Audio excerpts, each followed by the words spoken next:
Hideout.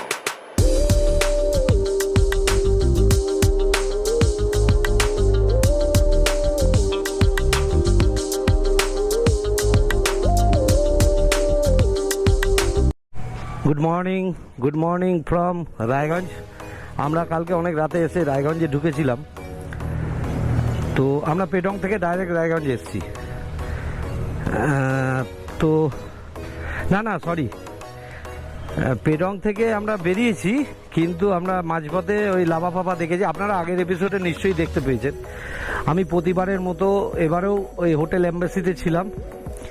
এই হোটেলটা আমার খুব আমার শ্যুট করে যায়। ওইখানে গাড়ি আমাদের বাদাবাদি হচ্ছে, আমার গাড়ি বেঁধে রেডি আছে, জাস্ট বেরিয়ে যাব। আজকে বাড়ি যাওয়ার পালা। রাস্তায় যেতে যেতে যা যা দেখার সব দেখাবো আপনাদেরকে। চলুন যেতে থাকি। তো এই হোটেলটা আপনারা আসতে পারেন, খুব ভালো লাগবে। আমি বলছি, এদের খাওয়া দাওয়া এত ভালো না, খুব ভালো খাওয়া দাওয়া। রায়গঞ্জে যদি আপনারা শিলিগুড়ি থেকে অনেকেই টানা শিলিগুড়ি যেতে পারে না, তারা রায়গঞ্জে থেকে যায়।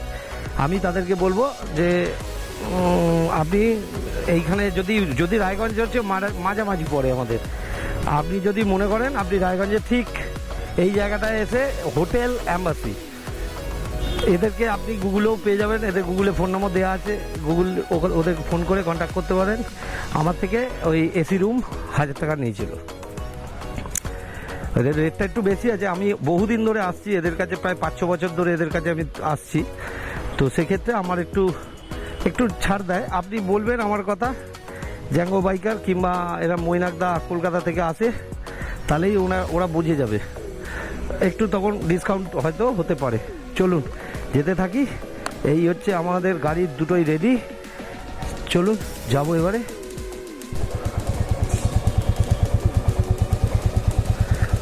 আমরা বেরিয়ে যাচ্ছি। আমাদের আজকে রাইড স্টার্ট হচ্ছে। এখন বাজে হচ্ছে 10টা 15। তো চলুন যেতে থাকি। 10টা 15 আমাদের ঢুকতে রাত্রি 10টা বাজবে মিনিমাম। আর ধীরে সুস্থে যাবো, 10 ঘন্টা নেবেই। 400 কিলোমিটার রাস্তা।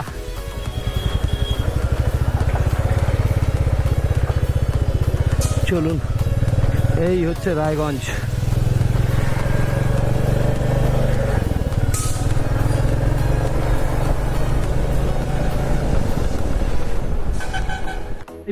সেই যাওয়ার সময়ও গেছিলাম এইখান দিয়ে, কিন্তু তখন রাত্রিবেলা ছিল বলে আপনাদেরকে দেখানো হয়নি। এইটা একদম নতুন ইনোগ্রেশন হওয়া রায়গঞ্জ বাইপাস।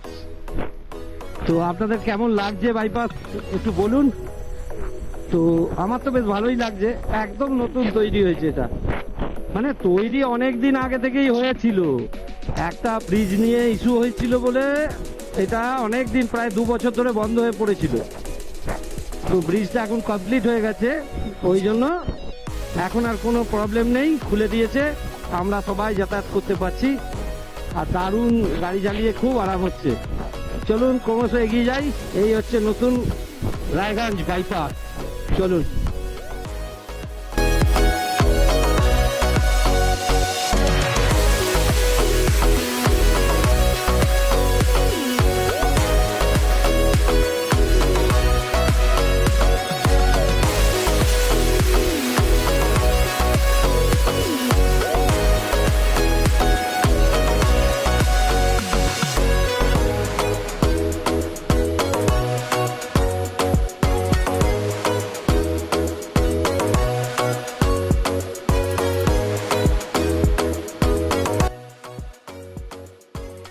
ঢুকলাম,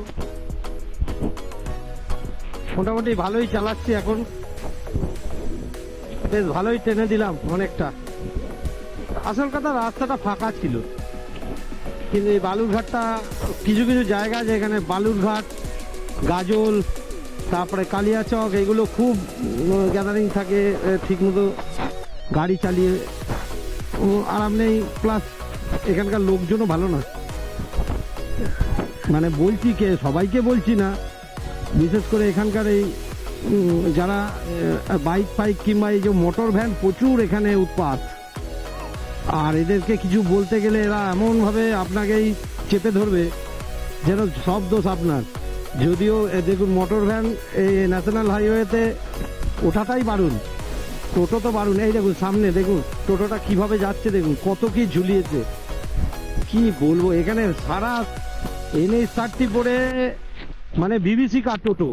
যারাই আসবেন টোটোর হাত থেকে সাবধান। টোটো দেখলে তার ধারে কাছে যাবেন না, ও কোন দিকে যাবে, কখন যাবে, কোথায় যাবে ও নিজেও জানে না।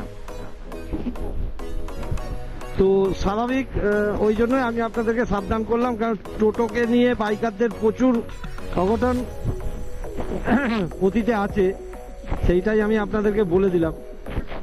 আর এখানে 10 ফুট 20 ফুট অন্তর একটা করে টোটো দেখতে পাবেন। ওই জন্য সাবধানে যতটা পারবেন ডান দিক চেপে চালাবেন, বাঁ দিক দিয়ে ও টোটোগুলো যায়। ফারাক্কা টোল বুথ পড়লো, টোল প্লাজা আর কি, এটা রায়গঞ্জ ফারাক্কা টোল প্লাজা। চলুন এগিয়ে যেতে থাকি। এই টোল প্লাজাটা বেশ বড়।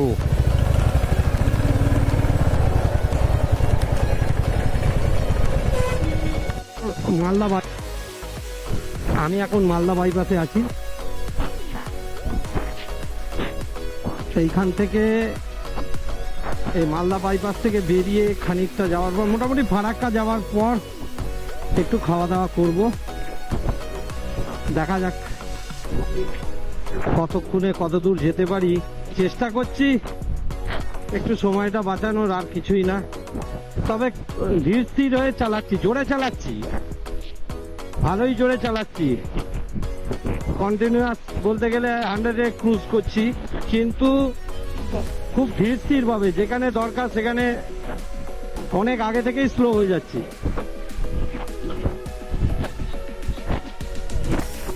তো চলুন এইভাবে এগিয়ে যাই, দেখি কতক্ষণে ঢুকতে পারি। আর ঠিক করেছি আমরা দুজন বাড়ির লোককে কোনো চাপে রাখবো না, আমরা দুজনে মিলে রাত্রের খাওয়া দাওয়া খেয়ে একেবারে বাড়ি ঢুকবো। ওই জন্য যখন সন্ধ্যের পর থেকে রিল্যাক্স মুডে চালাবো, এখন একটু দিনের আলো আছে, আমরা একটু ভালো করে চালিয়ে নিচ্ছি। দেখা যাক এই দিনের আলোয় আলোয় কত দূর ট্রেনে চলে যেতে পারি। এই সেই বিখ্যাত কালিয়া চক, যেখানে জ্যাম লাগে, যখনই যাই তখনই জ্যাম থাকে। বাপ রে বাপ, জানি না এবারে কি অবস্থা আছে। চলুন দেখি। এই সেই জায়গা কালিয়া চক, ওফ জঘন্য জঘন্য। এখানে জ্যাম লাগলে জ্যাম আর ছাড়তেই চায় না। এই দেখুন এখনো জ্যাম লেগে রয়েছে। কেন যে এখানে জ্যাম লাগে আর কেন যে ছাড়ে না, সেইটা এখানকার প্রশাসন কিছুই করতে পারে না। এখানে প্রশাসন ফুটো হয়ে বসে থাকে, প্রশাসনের কোনো কিচ্ছু নেই এখানে। দেখেছেন আশপাশগুলো সব, মানে যাবো যে টুক করে সেটার উপায় পর্যন্ত নেই।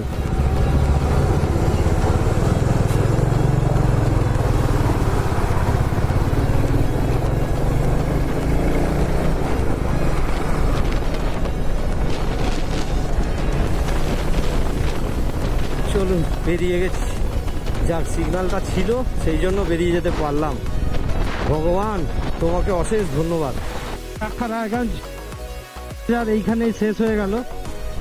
ওই আগে আপনাদের একটু আগে যেটা দেখিয়েছিলাম সেটা রেন্টটা এখানে, আবার এখান থেকে নতুন টোল বুথ চালু হলো। চলুন এগিয়ে যেতে থাকি।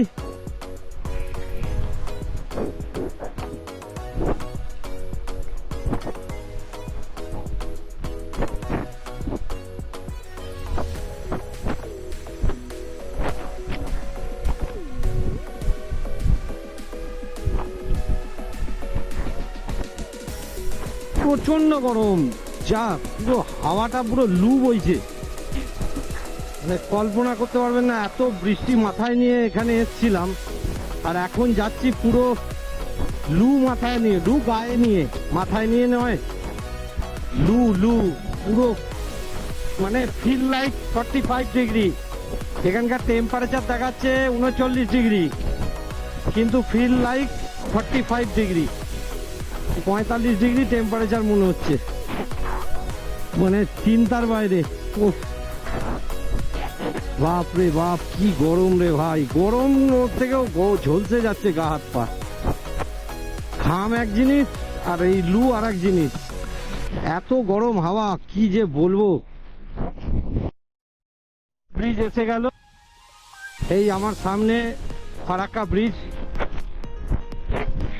মোটামুটি এই রাস্তায় যত রাইডার রাইড করে থাকে এই ফারাক্কা ব্রিজটা সবাই দেখায়, আমিও দেখালাম, আমি বা বাদ যাবো কেন। এই আমার ডান দিকটা, এখান থেকে ফারাক্কা ব্রিজটা শুরু। চলুন।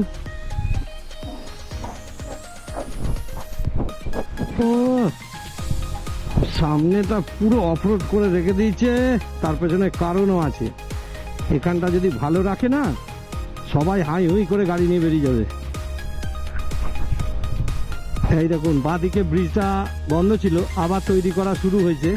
বহুদিন বন্ধ ছিল, আর মাস ছয়েকের মধ্যে জুড়ে যাবে ব্রিজ, নিশ্চিন্তে থাকুন। আর রাস্তাও মোটামুটি তৈরি করে ফেলেছে, ওইটা দিয়েই সবাই যাবে। ফারাক্কা ব্রিজের ওপর দিয়ে যাতায়াত বন্ধ করে দেবে। এই ব্রিজের ওপর প্রচুর চাপ পড়ছে, এটা খবরের কাগজেও বেরিয়েছিল। এই ব্রিজের ওপর দিয়ে চাপটা কমানোর জন্য ওই ব্রিজটা চালু করবে। আগে মাঝখানে পিলারগুলো ছিল না, এর আগের বারে যখন এসেছিলাম মাস দেড়েক আগে, এখন মাঝখানে পিলারও হয়ে গেছে দেখছি, এই যে পাঁচটা।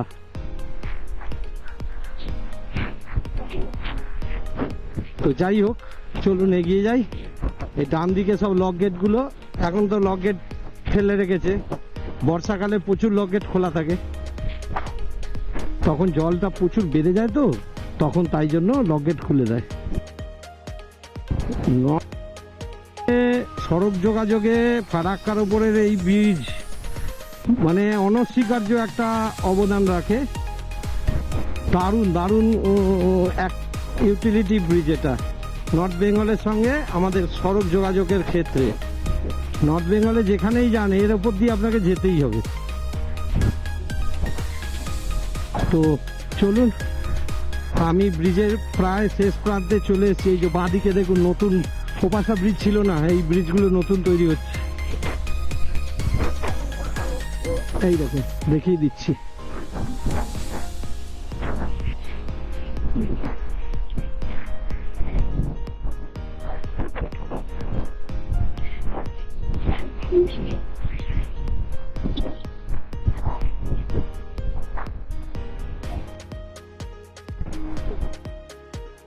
আপনাদের দেখিয়ে দাম, এটা হচ্ছে শেষ মাথাটা, এই যে চারিদিক দিয়ে দেখিয়ে দিচ্ছি। এইবারে পড়বে ফারাক্কা স্টেশনটা, এই সামনে গিয়েই ডান দিকে পড়বে আমার ফারাক্কা স্টেশন। তো চলুন এগিয়ে যাই।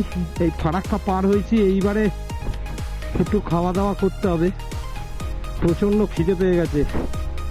সেই সকালবেলা খাওয়া দাওয়া করে বেরিয়েছি, দেখা যাক।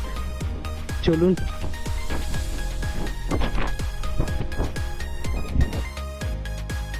একটু আখের রস খাবো বলে একটু দাঁড়ালাম, দেখা যাক কতটা হাইড্রেট করতে পারে শরীর। খেয়ে দে তারপরে আবার রওনা দেব। এই যে টোলবুথটা এসে গেল, মানে বহরমপুর এরিয়ার মধ্যে দিয়ে যাব এবারে আমি। ফারাক্কা শেষ হয়ে গেল, চলুন এগিয়ে যেতে থাকি। এটা হচ্ছে বহরমপুর ফারাক্কা টোল প্লাজা। চলুন।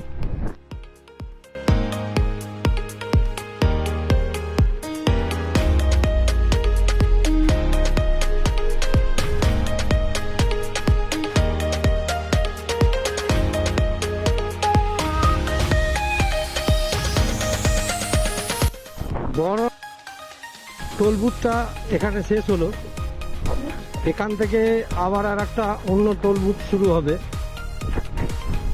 সেটা Baharampur, most probably Baharampur Murshidabad toll booth শুরু হবে, মোস্ট প্রবাবলি।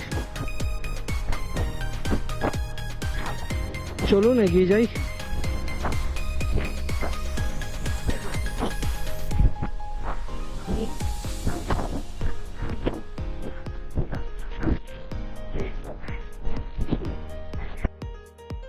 এখানকার বহরমপুরটা, এটা বহরমপুর বাইপাস।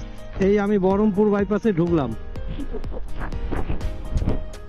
চলুন, এখান দিয়ে অনেকগুলো বাইপাসই আজকে হলো, চলুন এটা দিয়েও যাই। এই বাইপাসটা ক্রস করার পর বাঁদিকে একটা ভালো জায়গা আছে, ওইখানে খাবো। খাবো বলতে হালকা ফুলকা খাবো, ভাত ফাত খেতে কিংবা রুটি ফুটি, হেভি ফুড খেতে ভালো লাগছে না। প্রচন্ড গরম, মানে কল্পনাতীত গরম, বলে বোঝানো যাবে না। গা হাত পা পুড়ে যাচ্ছে, জ্বলে যাচ্ছে। এই রাস্তায় এখন আর আসবেন না, বর্ষায় আসুন কোনো অসুবিধা নেই, রেনকোট পরে সুন্দর গাড়ি চালানো যায়। কিন্তু এই গরম সহ্য হচ্ছে না, চোখ জ্বলছে, চোখ জ্বালা করছে, চোখগুলো না জ্বালা করছে। ঠিক আছে চলুন, আর এর মধ্যে গরমে বকবক করতে ইচ্ছে করছে না। আমি যেটুকুনি পারবো দেখাবো, আপনারা ভিডিওটা দেখতে থাকুন। চ্যানেলটা এখনো যারা সাবস্ক্রাইব করেননি একটু সাবস্ক্রাইব করে দেবেন, যাতে ভবিষ্যতে যা ভিডিও দেবো অটোমেটিক আপনার কাছে চলে যাবে নোটিফিকেশন। আপনাকে খুঁজে খুঁজে আর দেখতে হবে না, আমি প্রচুর ঘুরে বেড়াই, আমি প্রচুর ভিডিও দিই, দেখতে থাকুন আপনারা। ঠিক আছে চলুন এখন এগিয়ে। আগে এই নদীটা দারুণ লাগে, এটা মোস্ট প্রবাবলি ওই জলঙ্গি নদী মনে হয়। আপনারা যদি ঠিকঠাক আমি ঠিক জানি না, আমি তাও মনে হলো জলঙ্গি। তো আপনারা যদি জানেন তাহলে বলে দেবেন আমাকে। দারুণ দারুণ নদীটা, এই পাশটা তো দেখা যাবে না, ওপাশ দিয়ে ওই ব্রিজটা রয়েছে, এটা খুব সুন্দর লাগে।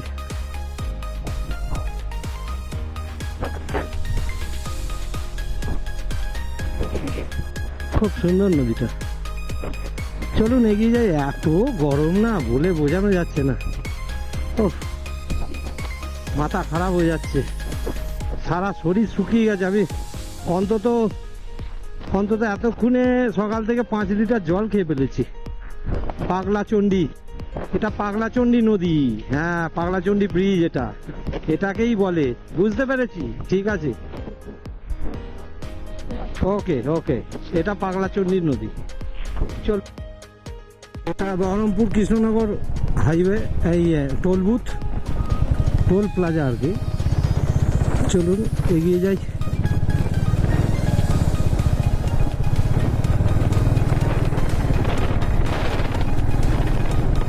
চলুন, গরমটা এই কদিন খুব বৃষ্টি গেল, কিন্তু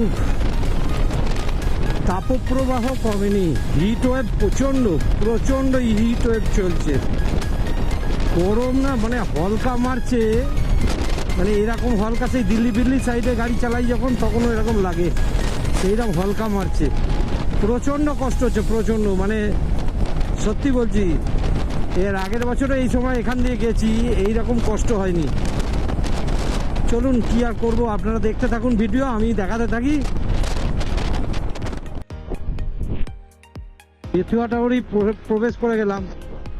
এইবারে খানিকটা যাওয়ার পর বেতুয়াটাউরি ফরেস্টটা দেখা যাবে, দেখতে পাবেন। কিন্তু ওই ফরেস্টের ওপর দিয়ে একটা ব্রিজের ওপর দিয়ে আমি যাব, সেভাবে বোঝা যায় না। আগে যখন ওই ব্রিজটা ছিল না, বহুকাল আগে, তখন কিন্তু বেশ ফরেস্টটা দেখা যেত, দুপাশেই ফরেস্ট করতো, খুব ভালো লাগতো দেখতে।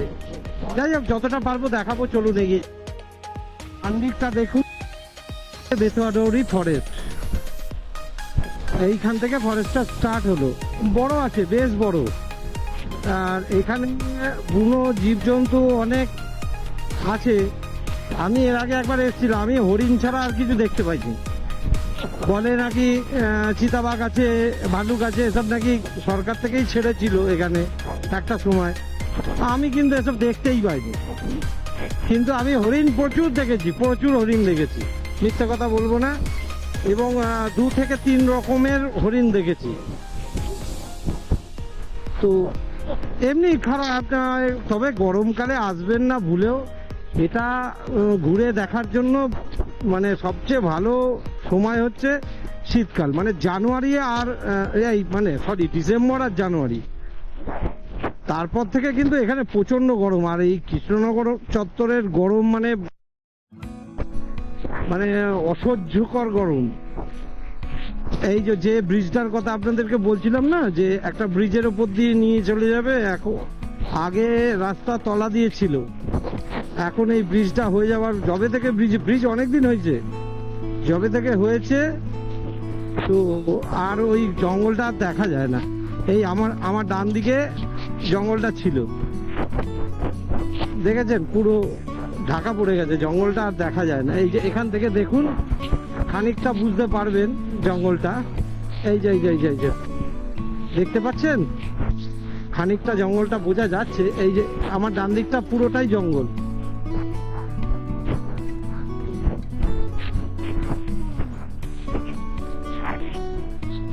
চলুন, আর কি করব, আর তো এর থেকে বেশি কিছু দেখাতে পারবো না, কেন জঙ্গলে তো এখন ঢোকা সম্ভব নয়, আর আমার হাতে এখন সময় নেই, আর এটা টাইমও নয়, মনে হয় যত মোস্ট প্রবাবলি 2টোর পর ঢুকতে দেয় না। সকালবেলা থেকে সকাল 8টা থেকে 2টো পর্যন্ত এন্ট্রি আছে, এবারে মনে হয় থাকতে দেয় বিকেল 5টা পর্যন্ত ভেতরে থাকতে দেয়। আমি যখন এসেছিলাম আমি তখনকার নিয়ম বললাম, বিকেল 5টার মধ্যে আপনাকে বেরিয়ে যেতে হবে। যাই হোক,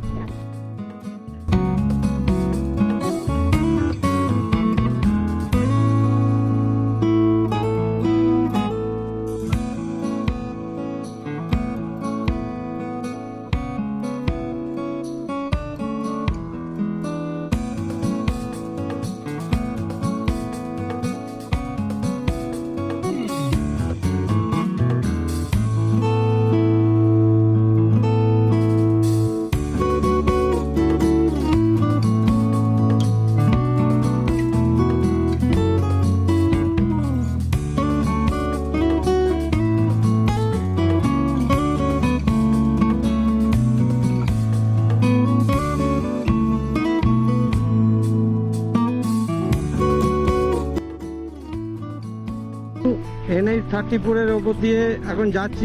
এই 34টা পুরো কমপ্লিট হয়ে গেছে একদম কলকাতা অবধি। যাওয়ার সময়ও গেছিলাম, কিন্তু যাওয়ার সময় ছিল প্রচন্ড বৃষ্টি, প্রায় রাতের বেলা ছিল। আমি দিনের বেলা পুরো রাস্তাটা আপনাদেরকে দেখিয়ে দেবো। আমি তো কল্যাণী দিয়ে ঢুকে যাব। যাই হোক, চলুন, আমি কল্যাণী অবধি আপনাদেরকে দেখাতে পারবো।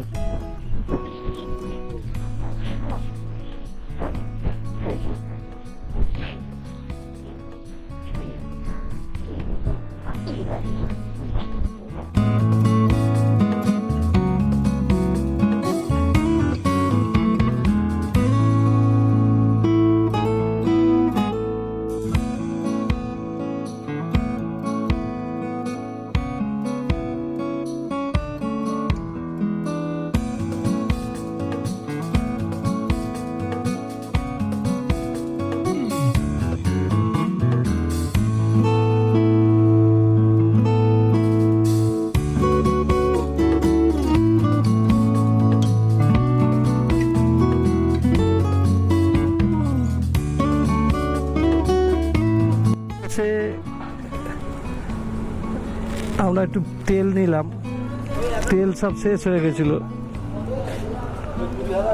তো যাই হোক একটু তেল নিয়ে নিলাম। এবারে এখান থেকে দেখাচ্ছে আর কত কিলোমিটার, ওই 80 কিলোমিটার মতো হবে। ঠিক আছে, চলুন।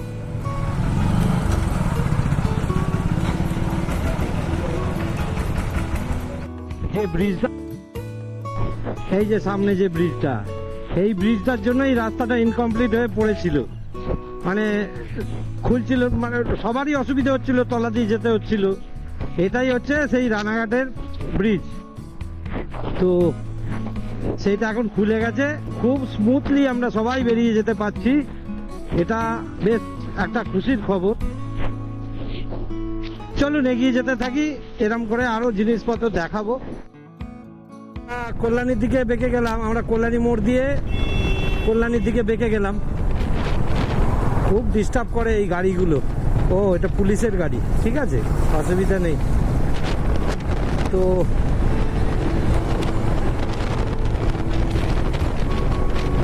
এবারে আমরা এখান থেকে কল্যাণী এক্সপ্রেসওয়েটা ধরবো।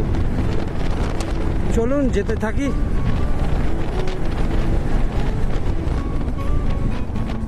হসপিটাল এখন নতুন তৈরি হয়েছে, দেখিয়ে দিচ্ছি আপনাদেরকে। এটা কল্যাণীতে তৈরি হয়েছে, এটা হচ্ছে এমস হসপিটাল। দারুণ, এইরকম জায়গায় এরকম একটা হসপিটাল সত্যি খুব প্রয়োজন ছিল। দেখেছেন, এটা হচ্ছে এমস হসপিটাল। চলুন এগিয়ে যেতে থাকি। আমরা এই যে আয়নায় দেখুন, ও পেছনে আছে, এই যে চলুন এগিয়ে যেতে থাকি। আমি একটু আগে বাড়ি ঢুকে গেছি, তো এসে স্নান টান করে জামা প্যান্ট ছেড়ে ব্লগটা শেষ করতে বসলাম। এই ট্রিপটা আমি যেটা করেছি কোনো প্ল্যান ছিল না, যখন যেখানে গেছি সেইখানকার পরিস্থিতি অনুযায়ী সেই সব একটু দুর্গম জায়গাগুলো প্রেফার করেছিলাম দেখার জন্য। খুব সহজ সরল জায়গা মানে দেখতে যাইনি, দেখেছি কয়েকজন হয়তো বলবে ছবি দেখলাম, ওগুলো অন দ্য ওয়ে ছিলাম। বাকি যে জায়গাগুলোতে আমি স্টে নিয়েছিলাম ম্যাক্সিমামই দুর্গম জায়গা ছিল। তো যাই হোক, ভিডিও তো আসতেই থাকবে, ওটা নিয়ে কোনো চাপ নেই। কিন্তু ঘটনা হলো আপনারা আমাকে সাপোর্ট করে যান, একটু সাবস্ক্রাইব করে দিন, আমি ভিডিও দিতে থাকবো। আমি রিসেন্ট আর কিছুদিন বাদেই আবার আর একটা রাইডে বেরোচ্ছি, সেখানকার ভিডিও পাবেন, তবে সেটা মনসুন রাইড হবে। জানি না কতটা গোপ্রো চালাতে পারবো, আমি চেষ্টা করছি গোপ্রোটাকে যে কোনো ওয়াটারপ্রুফ তৈরি করার। যদি করে উঠতে পারি পুরো ভিডিওটাই পাবেন উইথ ব্লগ। ঠিক আছে, চলুন টাটা।